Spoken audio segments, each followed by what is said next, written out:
এটা শান্ত মুহূৰ্ত লওক। আপোনাৰ জীৱনৰ বিষয়ে অলপ ভাবক। এই সকলো কেৱল আকস্মিক নে ই কোনো নিৰ্দিষ্ট ধাৰা অনুসৰণ কৰিছে? প্ৰতিজন মানুহে আচলতে এটাই বস্তু বিচাৰে, সুখ। আমি যি সকলো কৰোঁ, টকা উপাৰ্জন কৰা, সম্পৰ্ক গঢ়া, কঠোৰ পৰিশ্ৰম কৰা, এইবোৰৰ মূলত আমি সুখ অনুভৱ কৰিব বিচাৰোঁ। কিন্তু আপুনি এটা কথা লক্ষ্য কৰিছেনে? কিছুমান মানুহে বহুত কঠোৰ পৰিশ্ৰম কৰে, তথাপিও বহু বছৰ ধৰি সংগ্ৰাম কৰে।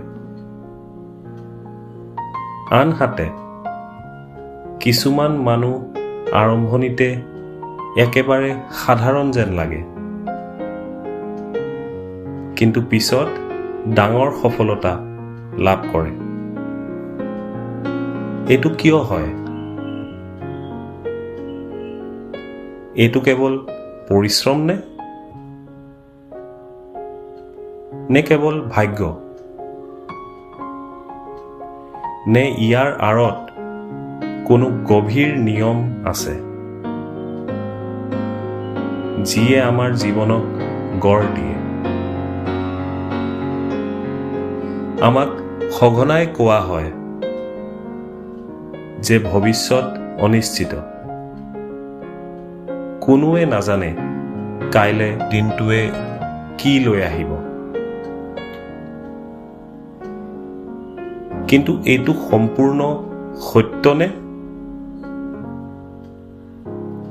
নে আমাক কেতিয়াও শিকোৱা হোৱা নাই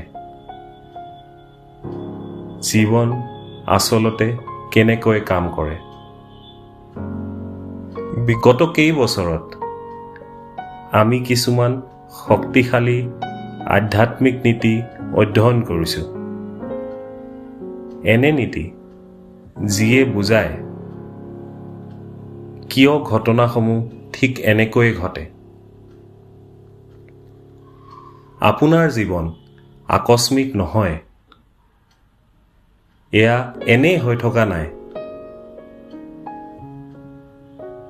ই সঁহাৰি দিয়ে আপোনাৰ অন্তৰৰ অৱস্থালৈ।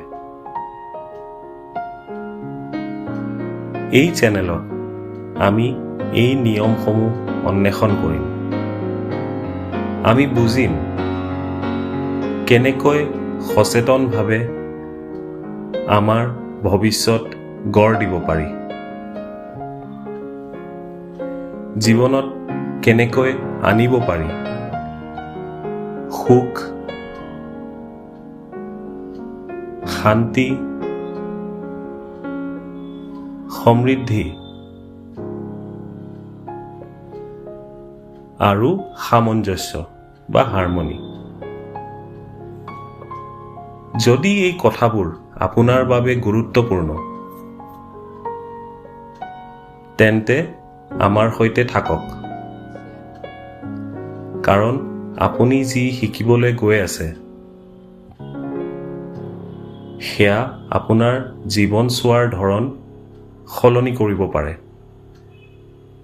স্বাগতম লাইফ ইজ বিউটিফুল তথাস্তুলে।